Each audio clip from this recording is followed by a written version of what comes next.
Victor Creed, aka Sabertooth, is a Marvel character, and he has been part of the Brotherhood of Mutants for close to 4 decades, and he is one of the most popular Marvel villains ever. He's the nemesis to Wolverine. Okay, one of the greatest comic book characters ever created. So, there'd be plenty of interpretations, and we're going to be looking at 3 different interpretations of Victor Creed, Sabertooth. Now, the first one is the Uncanny X-Men 311 to stock a Sabertooth. This is everything I wanted it to be. Okay, it sets up great. So, it's very few X-Men are at the mansion, and it's Bishop, Jubilee, and Beast. Beast is doing work in the nano core of the mansion. So, he's not in there.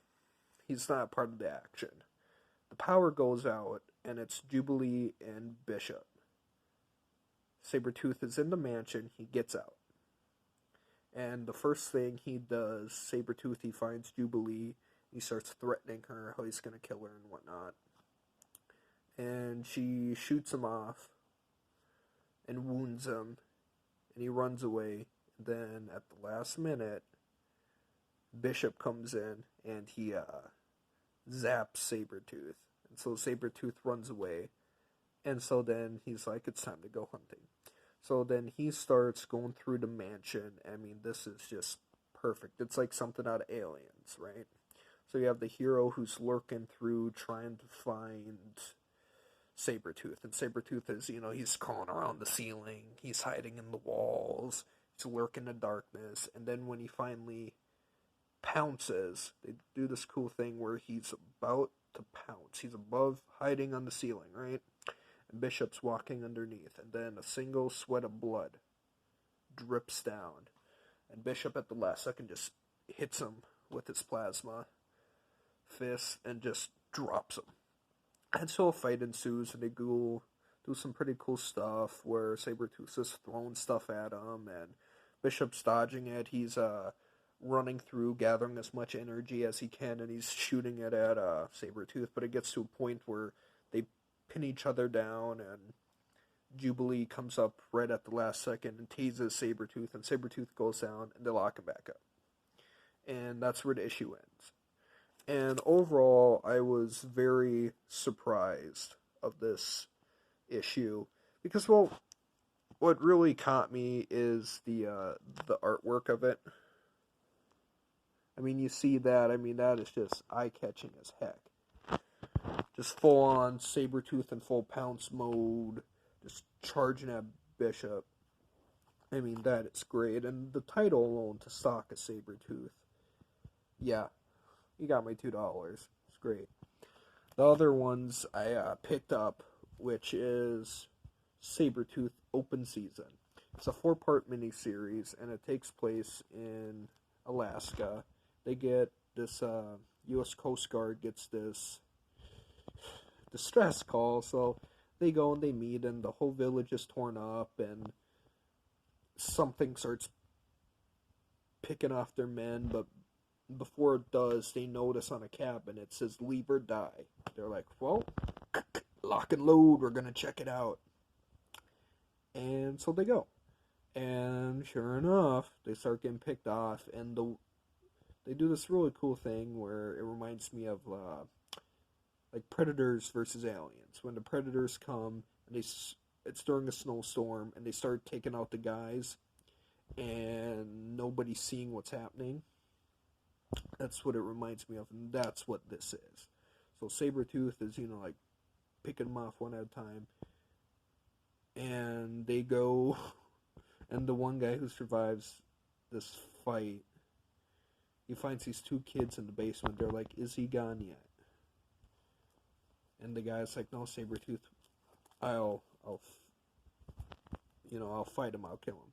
And they're like, no, that's Sabertooth, you can't do that.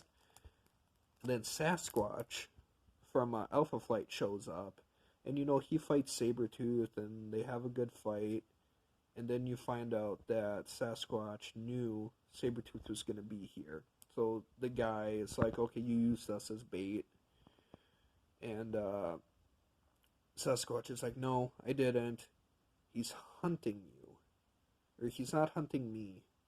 He's not hunting you. He's hunting something else is that here that did all this damage. A lot of it. They're like, okay, what? Wendigo.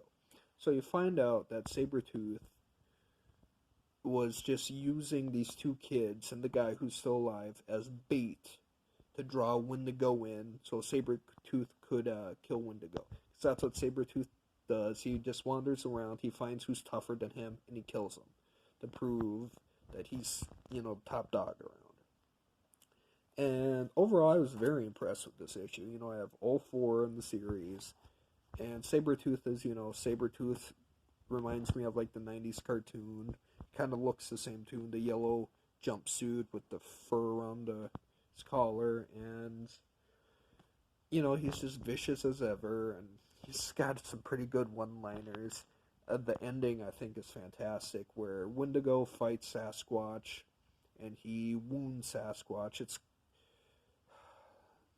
implied he killed him, but Sabertooth says he didn't, and Sabertooth tackles Wendigo, and they fall off this glacier into the Arctic Ocean. And you see Sabertooth rip out Wendigo's throat. And then you see Wendigo's outline. You're not sure like who won the fight at first. But then you see Sabertooth talking to the guy and the 2 kids. And he goes, there's a boat's coming. You're going to want to leave. And then the next panel, it shows Sabertooth with the skin of Wendigo. And he goes, it's going to be a cold night. Like, that is beyond awesome. So it's kind of, as we're making it through the 3 I'm going to talk about, especially with the next one, Sabertooth and Mary Shelley Overdrive, which came out in 2002. So, to recap, we talked about the Sock, Sabertooth, Sabertooth Open Season, and now Sabertooth Mary Shelley Overdrive.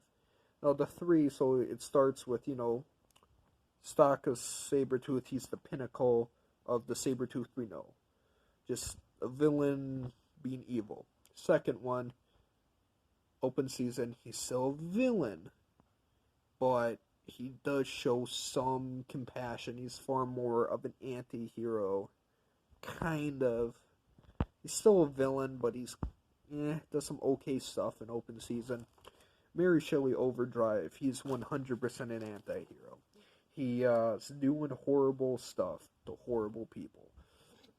And one of the side characters at one point states where he can be the most gentlest man, and then he can make like the devil shake in fear himself.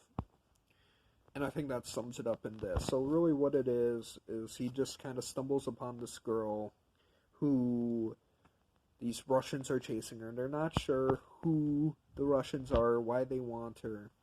So I just need to make clear one thing quick. It's a 4-part miniseries. I only have parts 2, 3, and 4, so I'm missing part 1, but I know everything else that happens. That's kind of the initial setup I'm a little fuzzy on. But what it is, so these Russians, what they do is kind of like Get Out. They can just implant themselves in a younger body. They can modify them the way they want. So they're really hard for Sabertooth to kill. But he can kill them, he's just like tearing off their heads, decapitating them, tearing them in 2, or just shooting him in the head a bunch of times. It's pretty cool. But he finds out they're after this girl because she was accidentally injected with this venom that can wipe out the entire world. Now, there is an antidote. So Sabertooth throughout this comic series is trying to get the antidote to save her. Because, she's just kind of this nobody, and he's got some compassion to her. And so he's trying to save her.